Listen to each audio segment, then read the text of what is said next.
Hey guys, welcome to the Rainbow Pinwheels. Let's make a very beautiful and easy mandala bookmark.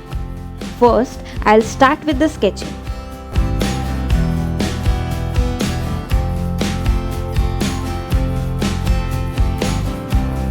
Here I am drawing fishes, but you can also try peacock or a semicircle mandala or any other element you like. And here's a quick reminder. If you like this video, then do subscribe to my channel, The Rainbow Pinwheels, and hit that notifications button to all so that you never miss any of my videos. Alright then, let's continue with the sketching.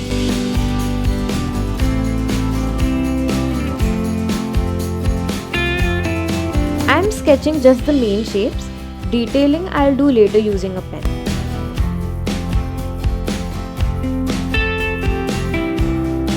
Once the sketching is done, let's start with the detailing. For detailing, I'm using a black pen. You can use any other color pen as well. This process is really satisfying and calming.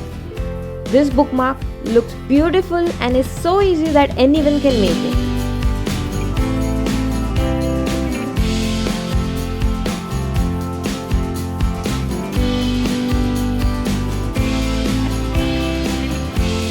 Do enjoy the process. I hope you find it really relaxing.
really hope you liked this bookmark, and please do subscribe to the Rainbow Pinwheels. Thank you and bye bye.